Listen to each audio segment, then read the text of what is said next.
Okay, அடுத்த கேள்வி பாருங்க. தாவர பகுதிகளும் அவற்றில் காணப்படும் சாரா எண்ணெய்களும் தரப்பட்டுள்ளன. இவற்றுள் தவறானது என்ன கேட்கிறாங்க? தாவர பகுதிகளும் அவற்றில் காணப்படும் சாரா எண்ணெய்களும் தரப்பட்டுள்ளன. இவற்றுள் தவறானது. ஃபர்ஸ்ட் சாரா எண்ணெய்கள்னா என்ன? சாரா எண்ணெய்கள் அப்படின்னு சொல்றது என்ன சொல்லுங்க?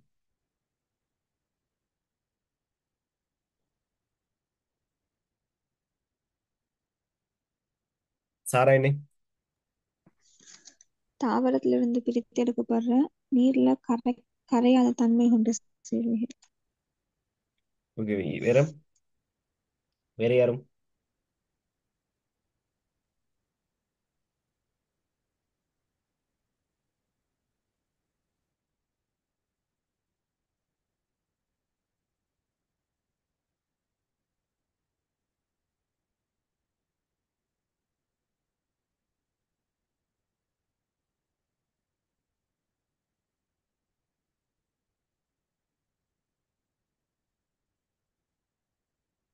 ஓகே, சாரா எண்ணெய் போட்டுக்கோங்க. என்ன சும்மா சாதாரணமா சொல்றது, சாரா எண்ணெய் இருக்கு, மன எண்ணெய் இல்லாட்டி நறுமண எண்ணெய்கள்னு சொல்லுவோம். சரியா? ஓகே, தியரி பார்ட் ஃபுல்லாக படிச்சிருப்பீங்கன்னு நினைக்கிறேன். அதை பாருங்க, இவற்றுள் தவறானது இதுல எது வந்து சாரா எண்ணெய்க்குள்ள வராதுன்னு கேக்குறாங்க. எது வராது?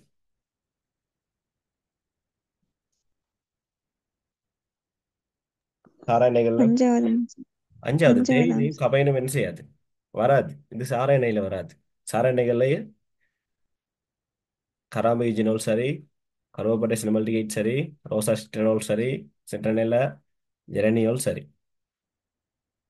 சரியா? இதுல வந்து என்ன செய்யாது? கபைன் வந்து என்ன செய்யாது? சாரா எண்ணெய்க்குள்ள வராது. ஓகேவா? நோட் பண்ணிக்கோ.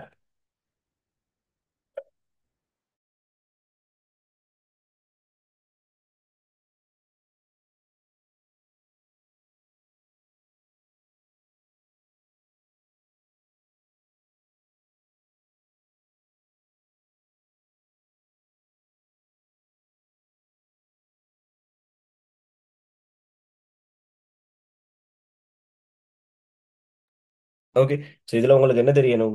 என்னென்ன சேர்வைகள்னு தெரியணும். சரியா? அது எங்க இருந்து எடுக்கிறீங்கன்னு தெரியணும். அடுத்து அதுகளோட பயன்கள் என்னென்னு சொல்லி கட்டாயம் தெரியணும்.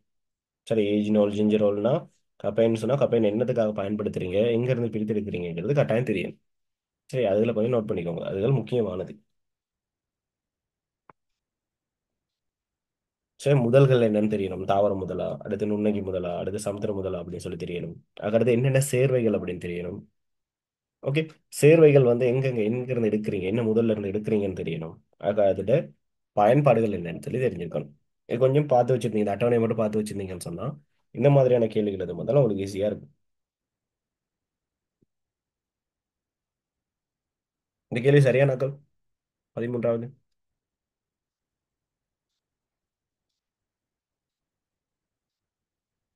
ஓகேப்பா, அந்த இதெல்லாம் படிச்சிருக்கீங்க. ஓகே, அடுத்து பாருங்க.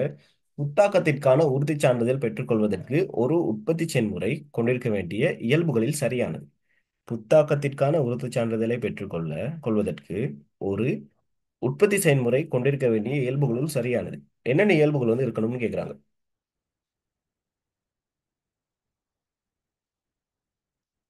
பாருங்க, புதிய அறிவு தொகுதியாக இருத்தல், எமது நாட்டிற்கு புதிய உற்பத்தியாக அமைதல் வேண்டும். அடுத்து, முன்னர் பயன்படுத்தப்பட்ட உற்பத்தி செயல்முறையை மீண்டும் பயன்படுத்தல், மக்களின் வரவேற்பை கொண்ட உற்பத்தி செயல்முறையாக காணப்படல், பழைய உற்பத்தி செயல்முறையை நவீன தொழில்நுட்பங்களை பயன்படுத்தி மேற்கொள்ளல். சரியா? ஏன் வந்து புத்தாக்கத்துக்கு வந்து உறுதி சான்றிதழை வந்து எடுக்கிறதுக்கு வந்து உற்பத்தி செயல்முறை வந்து கொண்டிருக்க வேண்டிய இயல்புகள் சரியானது.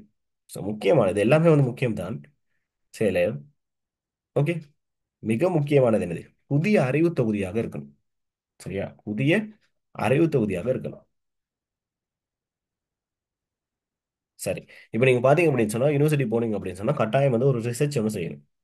சரி, இந்த ரிசர்ச் வந்து எப்படின்னா, இப்போ புதுசா இருக்கணும், இல்லைன்னு சொன்னால் ஏற்கனவே இருக்கிறத ஒன்று நீங்க இன்னும் கொஞ்சம் டெவலப் பண்ணலாம். ஸோ இப்படி எல்லாம் செய்யலாம்.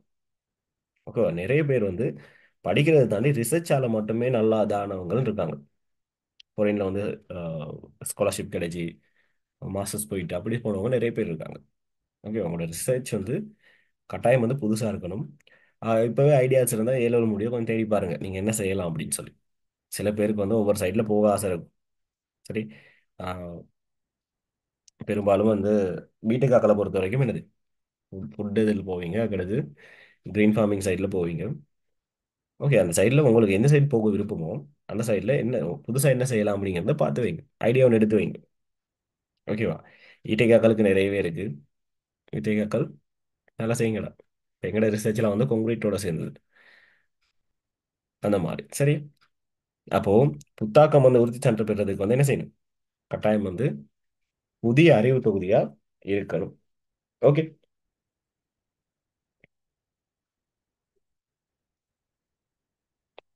சரியா? வேற என்ன இருக்கணும்? உறுதி சான்று பெற சந்தர்ப்பம் புதிய அறிவு தொகுதியா இருக்கணும். சரி, அடுத்து கைத்தொழில் ரீதியில் என்னவா இருக்கணும்? பயன்படுத்தத்தக்கதா இருக்கணும்.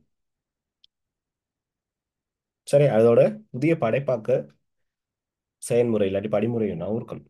சரியா? இதுகளையும் அதுல இருந்தா நோட் பண்ணிக்கோங்க. இப்ப இதுக்கு எத்தனையாவது ஆன்சர்? முதலாவது ஆன்சர்.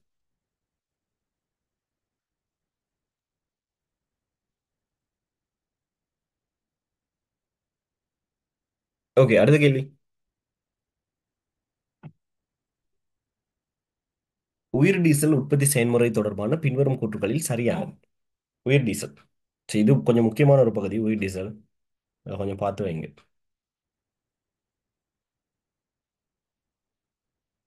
பாருங்க, உயிர் டீசல் உற்பத்தி செயல்முறை தொடர்பான பின்வரும் கூற்றுகளில் சரியானது.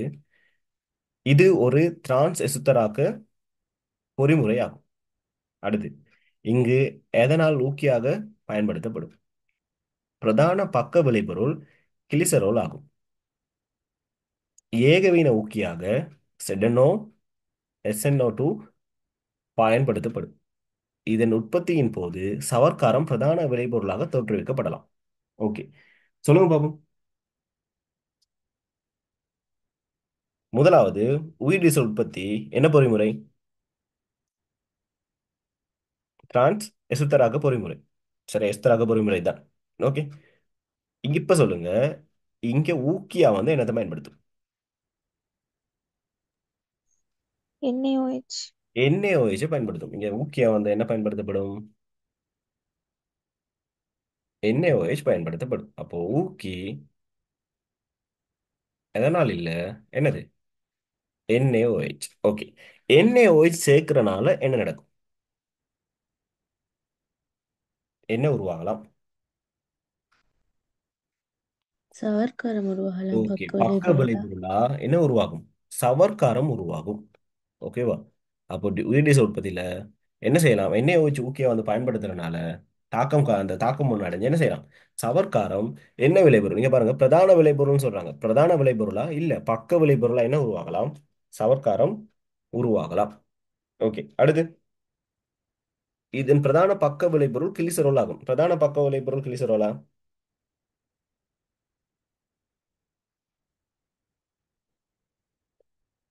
என்னது பிரதான பக்க விளைபொருள்? விளைபொருள் என்னவா இருக்கும் உயிர் டீசல் உற்பத்தியில?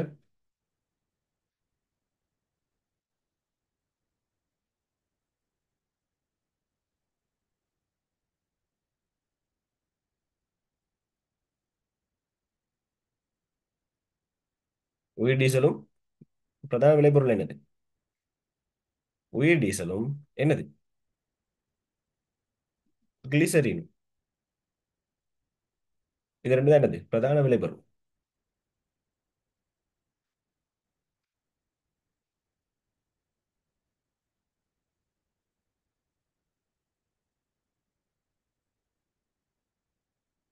ஓகே, ஸோ இதுல வேற வேற என்ன தெரிஞ்சிருக்கணும் உங்களுக்கு? ஓகே, இவ்வளவு தெரிஞ்சிருந்தால் போதும்.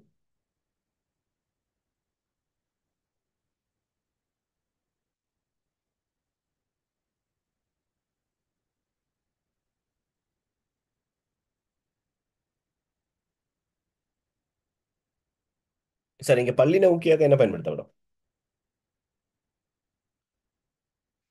பல்லின ஊக்கியாக, பல்லின ஊக்கி. MgO, ZnO, SnO2, எம்ஜிஓவும் ZnO, ZnO SnO2. SnO2 இதெல்லாம் பயன்படுத்தலாம்.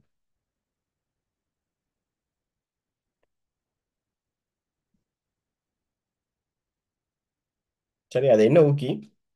பல்லின ஊக்கி. சரியா? இங்க ஏகவின ஊக்கின்னு இருக்கு, பல்லின ஊக்கி.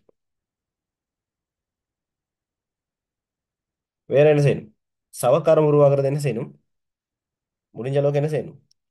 தவிர்த்து என்ன செய்யணும்? விளைவுத்திறனான உயிர் உற்பத்தியை கொண்டு வரணும்.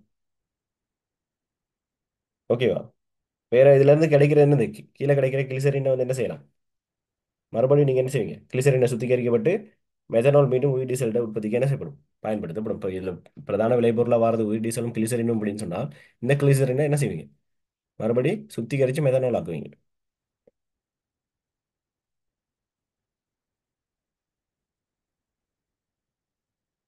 சரி, மூலப்பொருள் வந்து என்னது? உயிர் டீசல் உற்பத்தியில் மூலப்பொருள் மெத்தனாலும். தாவர எண்ணெய் இல்லாட்டி விலங்கு கொழுப்பு. ஓகே, அப்படி சொல்லலாம். ஓகே, என்ன செய்வீங்க? நீங்க உயிர் திணிவுகள் பயன்படுத்துவீங்க. ஓகே, இதுல இருந்து மெத்தனால் வாயு வரும், வாயுல இருந்து மெத்தனால் வரும், மெத்தனாலையும் என்ன செய்யலாம்? முக்கிலிசரைட்டையும் பயன்படுத்தலாம்.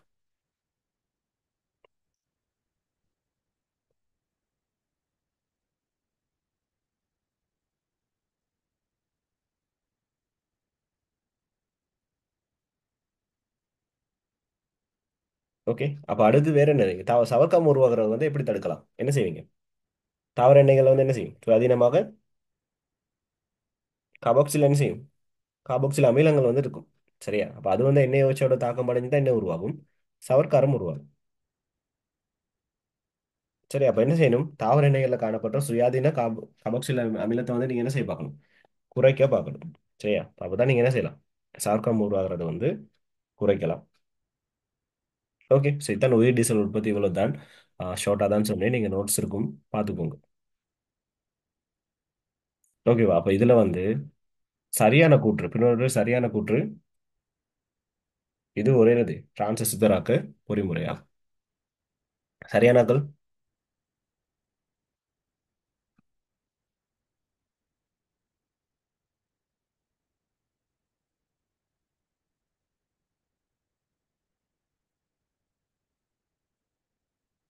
ஓகே, அடுத்து பாருங்க 16வது கேள்வி. பல் தொழிற்பாட்டு ரசாயன தொகுதியில் காணப்படும் தாக்க அறையின் கூறுகளும் அவற்றின் தொழில்களிலும் தவறான விடை எதுன்னு கேட்குறாங்க. சொல்லுங்க, இதுல தவறான விடை எது?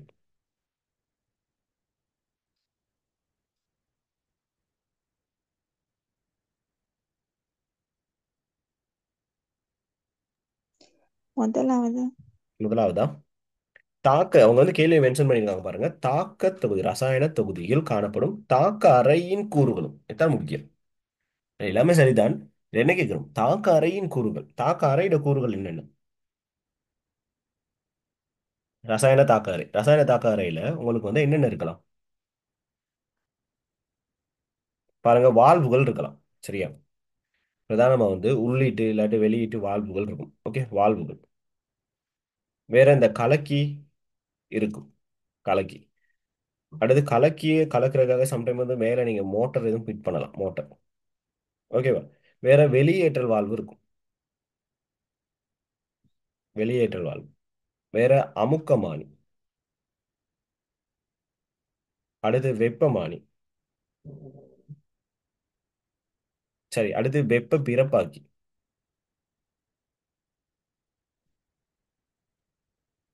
ஓகேவா? இவ்வளவுதான் இருக்கும் ரசாயன தாக்கத்துல. ரசாயன தாக்கறையில கூறுகள் இவ்வளவுதான் இருக்கும். சரி, அப்ப பாருங்க, கலக்கி தாக்க கலவையை பெற்றுக்கொள்ள. தாக்க கலவையை பெற்றுக்கொள்ள. கலக்கி தாக்க கலவையை என்ன செய்யணும்? பெற்றுக்கொள்ள. தாக்க கலவையை பெற்றுக்கொள்ளல அப்படின்னு சொன்னா ரெண்டு ஏதாவது ஒன்று மிக்ஸ் பண்ணி தான் நம்ம தாக்க கலவை எடுக்கணும். அப்ப என்ன செய்யறாங்க? கலக்குதல் தான் அங்க சொல்றாங்க. கலக்கி தாக்க கலவையை பெற்றுக்கொள்ளல் அப்படிங்கிறது என்ன செய்யும்? தாக்க கலவை பெற்றுக்கொள்ளுங்கிறது என்ன செய்யும்? கலக்கிறனால என்ன செய்யும்? அவங்களுக்கு அங்க கலவை ஒன்று கிடைக்கும். அதுதான் நாங்க சொல்றாங்க. ஓகேவா? அடுத்து பாருங்க, வெப்பமானி. தொகுதியின் வெப்பநிலையை அளவிட சமப்படுத்து. வெப்பமானி என்ன செய்யும்? தொகுதியோட வெப்பநிலை அளக்க பயன்படும். ஒடுக்கி நீராவியை ஒடுக்குது. ஒடுக்குங்கிற நீராவியை ஒடுக்குறதுக்கு தான். அடுத்து அமுக்க வால்வு அமுக்கத்தை சமப்படுத்து. அமுக்க வால்வு அமுக்கத்தை வந்து கட்டுப்படுத்தி வைக்கிறதுக்காக பயன்படும். அடுத்து உள்ளீட்டு வழி தாக்கிகளை வந்து என்ன செய்யணும்? தாக்க அறைக்குள்ள சேர்க்கறதுக்காக பயன்படுத்தப்படும். அப்ப இங்க பிழையானது தொழில்களும் தவறான விடைன்னு கேட்கிறாங்க. இதுல வந்து என்ன விஷயம் அப்படின்னு சொன்னால் தாக்க அறையின் கூறுகளும், சரியா, தாக்க அறையில இருக்கக்கூடிய கூறுகள் சரி, இல்ல தாக்க அறைகளுக்குள்ள இருக்கக்கூடிய கூடுகள்ல என்னது ஒடுக்கி வந்து என்ன செய்யாது, வராது. ஓகே, இல்ல என்ன வராது, ஒடுக்கி வந்து என்ன செய்யாது, வராது. ஓகே, அப்ப இத்தனை இதுல என்னது தவறானது. சரியானாக்கள்.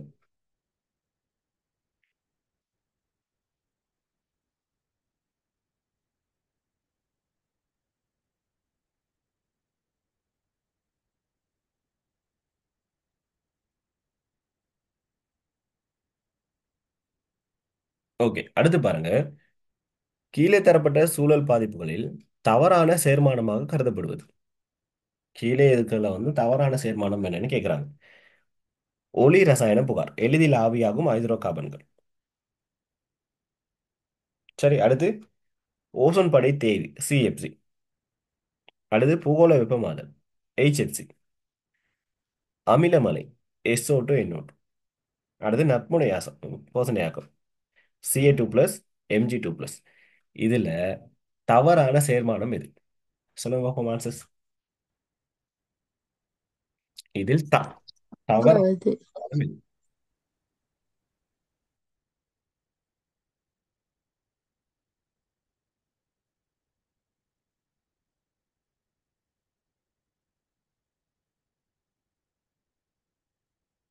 வேற வேற ஆன்சர்ஸ்.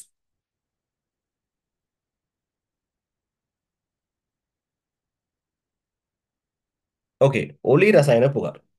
என்ன நடக்கும்? என்ன காரணம்? இந்த ஹைட்ரோ கார்பன்கள் தான். என்ன காரணம் இந்த ஒளி ரசாயன புகாருக்கு காரணம்?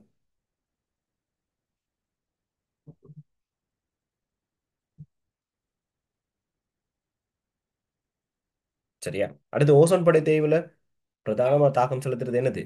இந்த குளோரோஃப்ளோரோ கார்பன். சரி, நீங்க படிச்சிருப்பீங்க.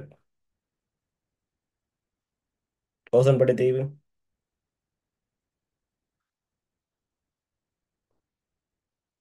என்னது உருவாக்கும்?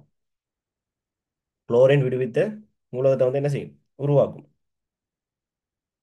இந்த குளோரின் விடுவித்த மூலகங்கள் வந்து என்ன செய்யும், மீண்டும் மீண்டும் ஓசோன் படையோட தாக்கம் செய்யும். அதான் குளோரோஃப்ளோரோட வேலை. இது தாக்கம் அடைஞ்சு என்ன செய்யும், குளோரின் விடுவித்த மூலகங்களை உருவாக்கும். இது மறுபடி போயிட்டு என்ன செய்யும், இந்த ஓசோன் படையோட என்ன செய்யும், தாக்கம் அடையும்.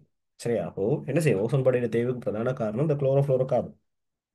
அடுத்து அமிலமலையில அமிலமலையில பாத்தீங்க அப்படின்னு சொன்னால் SO2, NO2, NO. இது இல்லாமல் CO2, H2S, இதுக்கெல்லாம் வந்து தாக்கம் செலுத்தும். சரியா. அடுத்து பூகோள வெப்பமாதல்ல என்ன செய்யும், பச்சை வீட்டு வாயுக்கள் எல்லாமே வந்து என்ன செய்யும், உங்களுக்கு தாக்கம் செலுத்தும். ஓகே, பூகோள வெப்பமாதல்ல இந்த பச்சை வீட்டு வாயுக்கள் எப்படி தாக்கம் செலுத்தும்?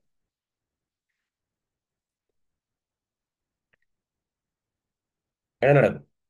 பூமியை நோக்கி வரக்கூடிய இந்த செங்கல் கதிர்கள் என்ன செய்யும், பூமியில் பட்டு என்ன செய்யும், தெறிப்படையும். இப்படி தெறிப்படைகிறத வளிமண்டலத்துக்கு வெளியில அனுப்பாம இந்த பச்சை வீட்டு வாயுக்கள் என்ன செய்யும், அது தன்னகத்துள்ள என்ன செஞ்சுக்கும், உறிஞ்சி வச்சுக்கும். இது உறிஞ்சி வச்சிருந்து எங்க செய்யும், மறுபடி பூமியை நோக்கி விடுவிக்கும். சரியா. இதான் வந்து என்னது, இந்த பச்சை வீட்டு விளைவுன்னு சொல்லுவோம். ஓகே, அப்ப இந்த பச்சை வீட்டு விளைவின் காரணமா என்ன நடக்கும் உங்களுக்கு, பூமியில வந்து வெப்பநிலை அதிகரிக்குது.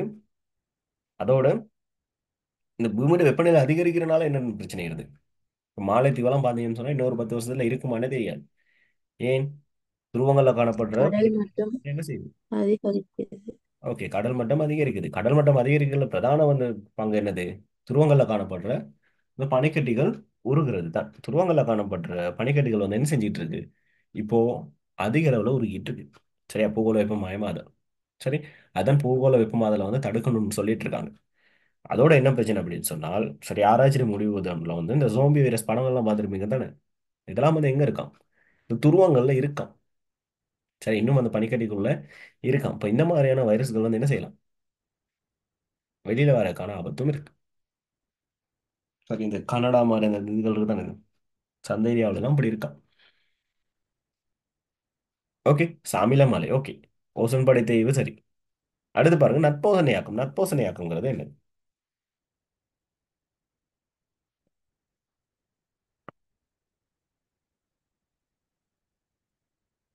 என்ன செய்யும்? நற்போசனையாக்கும் இந்த விவசாய நிலங்கள்ல காணப்படக்கூடிய, சரியா, என்னது இந்த நைட்ரேட்டு இல்லாட்டி இந்த பொசுபேற்று அயன்கள் இருக்கு தானே, இதுக்கெல்லாம் வந்து கழுவி எடுத்துட்டு வந்து நீர்நிலைகளோட சேர்றதை தான் நம்ம வந்து என்னன்னு சொல்லுவோம்? நற்போசனையாக்கம்னு சொல்லுவோம்.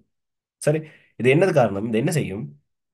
அதிக அளவுல என்ன செய்யும்? அல்கா வளர்ச்சியை தூண்டும். ஓகே, அதிக அளவு என்ன செய்யும்? அல்கா வளர்ச்சியை தூண்டும். அப்போ நட்பூசணையாக்குதல தாக்கம் செலுத்துறது இங்க பொசுபேற்று அயன். சரியா, பொசுபேற்று iron.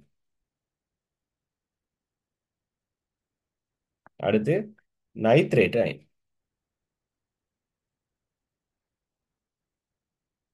PO4 3 minus NO 3 minus.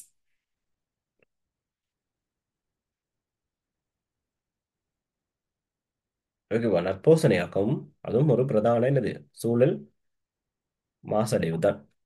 சரி, நீர்நிலைகள் மாசடையும். இதனால் என்ன நடக்கும்? நற்போசனையாக்கம் காரணமா இப்ப நீர்வாழ் உயிரினங்கள் வந்து அதை சாப்பிடலாம்.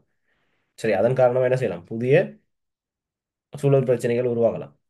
சரி, சில உயிரினங்கள் வந்து என்ன செய்யலாம்? அழிவடையும் கூடும். சரி, அப்ப என்ன நடக்கும்? நற்போசனையாக்கம் அப்படிங்கிறது அல்காட வளர்ச்சிக்கு வந்து சிறந்த என்ன செய்யும்? ஒரு ஊடகமா இருக்கும். சரி, இதனால என்ன பிரச்சனை நடக்கும்? நீருக்கு வந்து வலியூட்டம் குறையும், நீரின் ஊடுகாட்டுத்தன்மை குறையும், நீர்நிலைக்கு அடியில வந்து கிடைக்கிற ஒளியிட அளவு வந்து குறையும். சரி, இதெல்லாம் பிரச்சனைகளா இருக்கும். ஓகேவா? அப்போ கீழே தரப்பட்டுள்ள சூழல் பாதுகாப்புள்ள தவறான சேர்மானமாக அமைவது வந்து என்னது? இந்த நட்போசனையாக்கம் தான். இது Ca2 பிளஸும் Mg2 பிளஸும் இல்ல, PO4 3 மைனஸும் NO3 மைனஸ். அதாவது நைட்ரேற்று பொசுபேற்று அயன்கள்.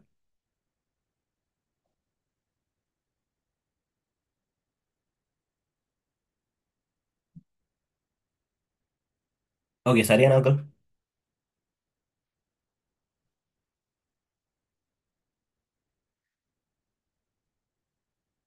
ஓகே, அடுத்த கேள்வி பாருங்க.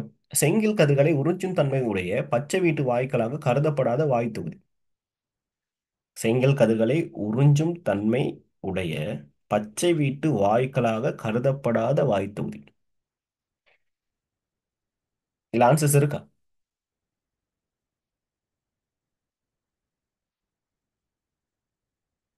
ஓகே, இதுல ஆன்சர்ஸ் வந்து இல்ல. சரியா, ஆன்சர் பீல.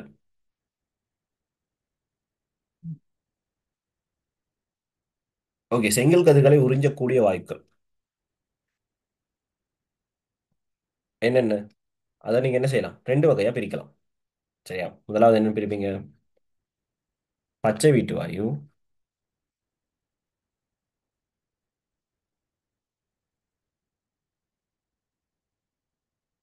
ஓகே, அடுத்து பச்சை வீட்டு வாயுக்கள், பச்சை வீட்டு அல்லாத வாயுக்கள் போட்டாலும் ஓகே. பச்சை.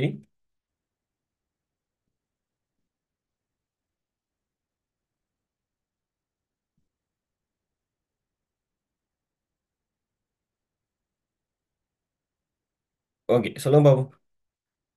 பச்சை வீட்டு வாயுக்கள் சொல்லுங்க கொஞ்சம். என்னென்ன பச்சை வீட்டு வாயுக்கள்? அதே மாதிரி பச்சை வீடு அல்லாத வாயுக்களும் சொல்லுங்க.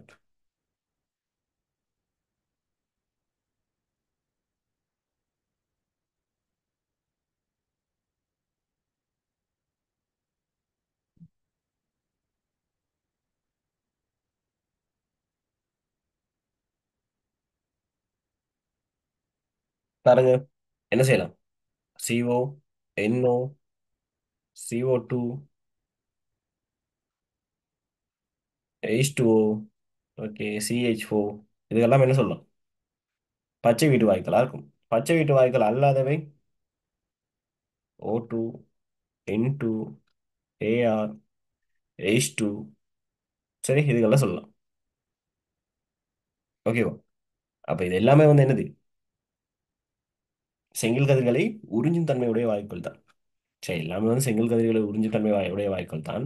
இதுல பச்சை வீட்டு வாயுக்கள், பச்சை வீட்டு அல்லாத வாயுக்கள்னு சொல்லி என்ன செய்யலாம்? பிரிக்கலாம். சரியா, அப்ப இங்க வந்து ஆன்சர்ஸ் வந்து பாத்தீங்க அப்படின்னு சொன்னால் இதுல ஆன்சர் வந்து சரியா இல்லை. ஓகேவா?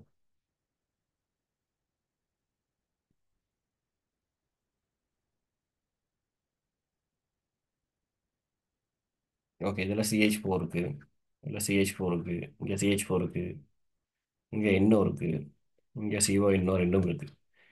அது இதெல்லாம் பச்சை வீட்டு வாய்க்கும். அதில் ஆன்சர் செக்ஷன் இது வந்து சரியா இல்லை. ஓகேவா?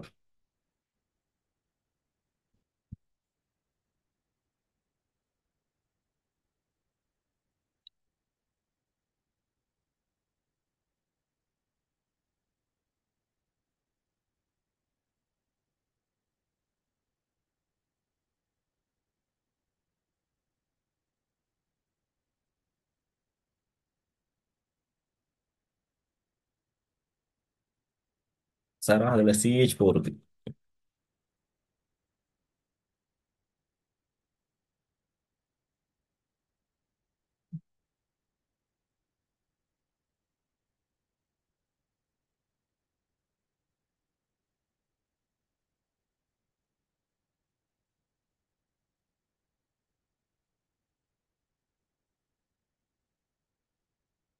ஓகே, வேற வேற டவுட் எதுவும் இருந்தா?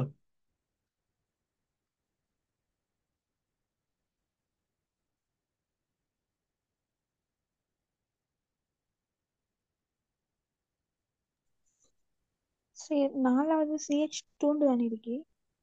ஓகே, CH2 இருக்கு என்ன?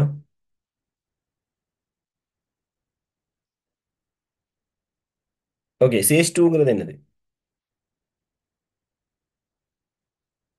CH2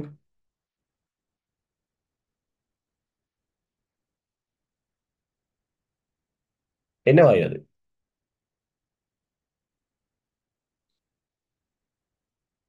ஓகே ஓகே, சரி, நான் பார்க்கல. CH2ங்கிறது என்ன வாயுடா? என்ன வாயு அது? ஓகே, போட்டுக்கோங்க. CH2 வந்து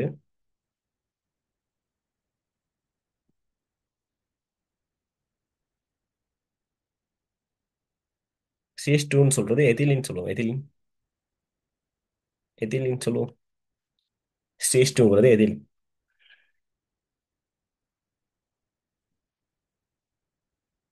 சரி, அப்போ CH2 வந்து என்னத்துல வராது? எதிலின் வந்து இது வந்து ஒரு பச்சை வீட்டு வாயு அல்ல. ஓகேவா? ஸோ இதுக்கு வந்து நாலாவது ஆன்சர். சரியான ஆட்கள் இது. நாலாவது போட்டவங்க.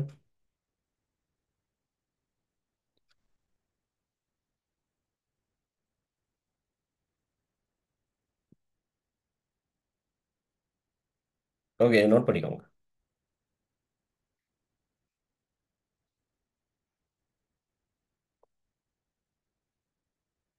ஓகேவா? CH2ன்னு சொல்றது வந்து எத்திலின் சொல்லுவோம். எத்திலின் வந்து ஒரு பச்சை வீட்டு வாயு வந்து இல்லை. ஓகே, அப்போ இதுக்கு நாலாவது ஆன்சர் வரும். நான் சரியா பார்க்கல, நாலுன்னு நினைச்சேன்.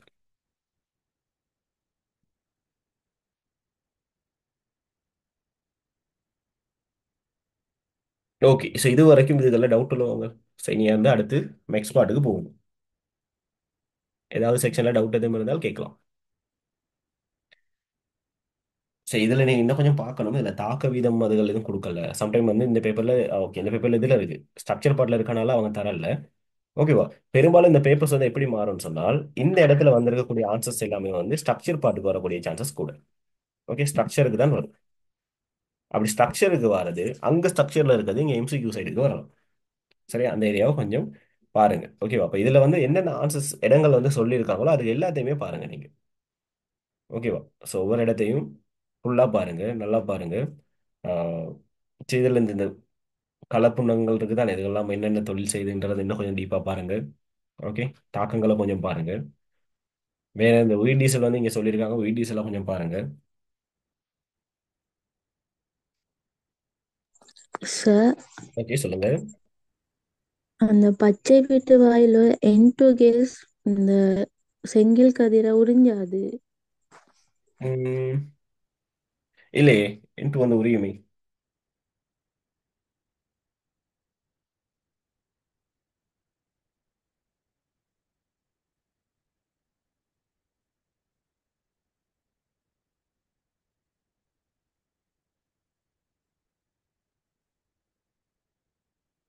ம்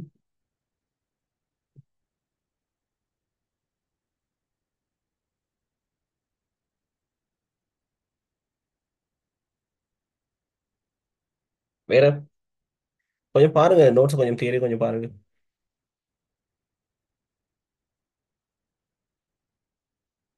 சரி, அந்த கேள்வியில பிழை ஒன்று இருக்கு, அதை கொஞ்சம் நோட் பண்ணி வைங்க. ஓகேவா? பட் பச்சை வீட்டு வாயுக்கள்ல வந்து, சரியா, செங்கல் கதிரில் வந்து உரியிற வாயுக்கள் தான் இதெல்லாம். இதுல நம்ம வந்து பச்சை வீட்டு வாயுக்கள், பச்சை வீட்டு அல்லாத வாயுக்கள்னு சொல்லி ரெண்டு வகைப்படுத்துறோம்.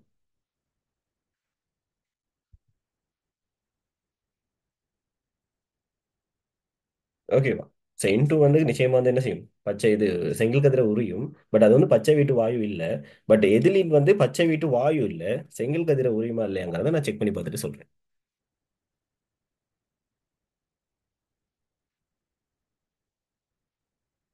சரியா, இந்த எதிலின் வந்து பச்சை வீட்டு வாயு இல்லை, பட் செங்கல் கதிரை உரியுமா இல்லையாங்கிறத நான் செக் பண்ணி பார்த்துட்டு சொல்றேன்.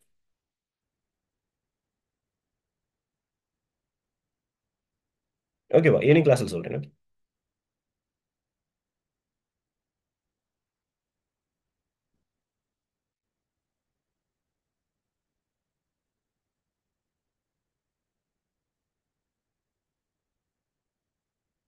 ஓகே, இப்போ மெக்சிக்ஸ் அதுக்கு போவோம். சரியா?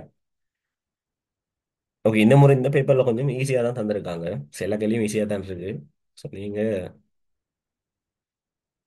பாஸ் பேப்பர்ஸை கொஞ்சம் பார்த்தீங்கன்னா கொஞ்சம் இதா இருக்கும்.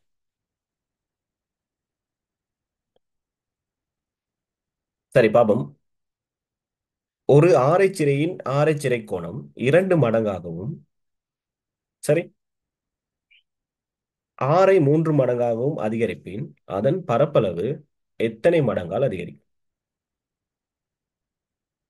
எத்தனை மடங்கால் அதிகரிக்கும்னு சொல்றாங்க. இப்போ சாதாரணமா ஒரு ஆரைச்சிறை ஒன்று நீங்க எடுங்க.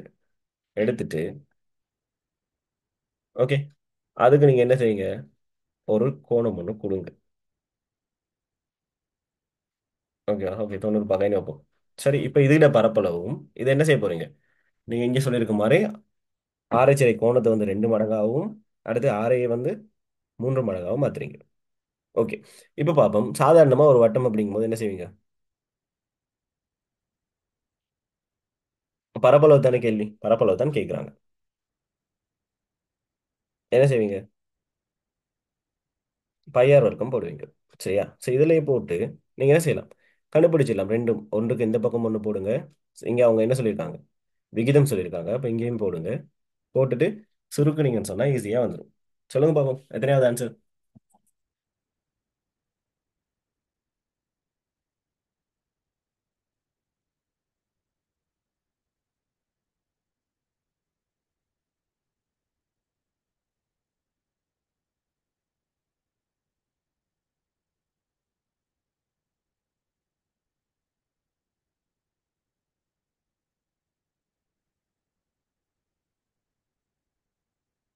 வேற வேற.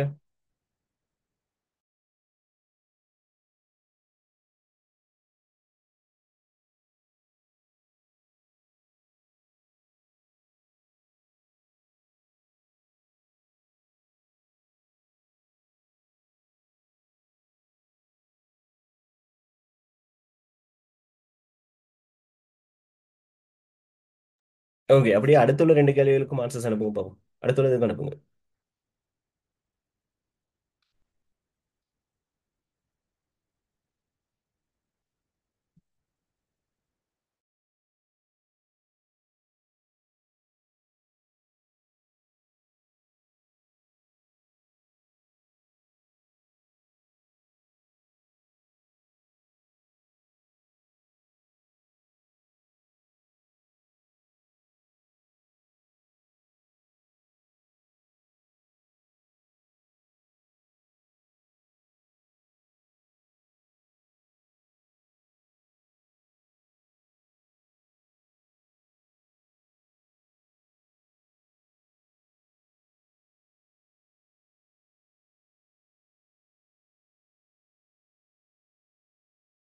ஓகேவா?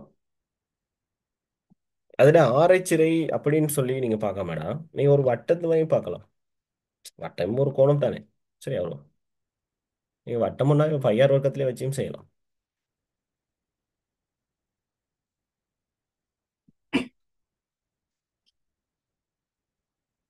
பையார் வர்க்கத்திலே செய்யறது ஈஸியா இருக்கும்.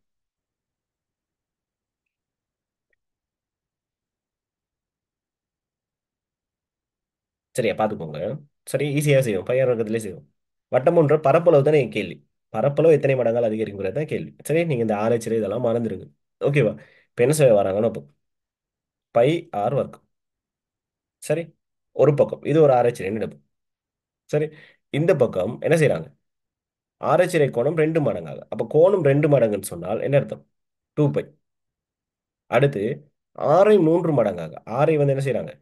ஆரை வந்து 3 மடங்காக. அப்போ 3r என்னது? வர்க்கம்.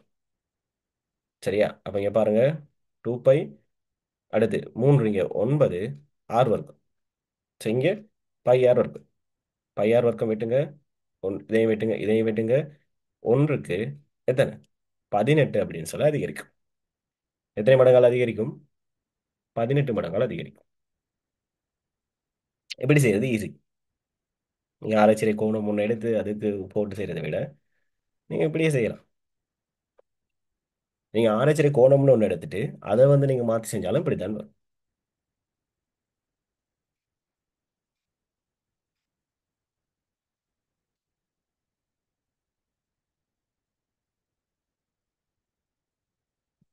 ஓகேவா? டவுட் எதுவும் யாருக்கும்?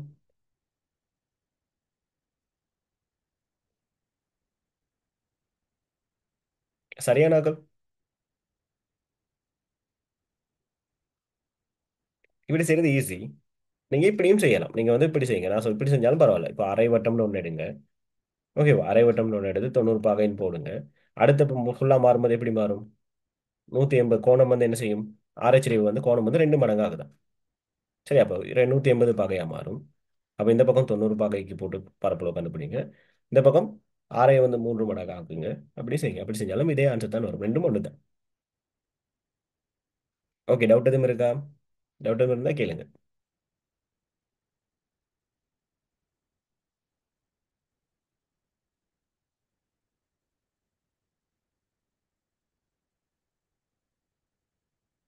ஓகே, கொஞ்சம் சரி லைசன் பண்ணுங்கடா. சரியானாக்கள் யாராவது சரி. இதெல்லாம் பிழை விடாதீங்கடா. ஓகே தானே? சாரா அம்தா?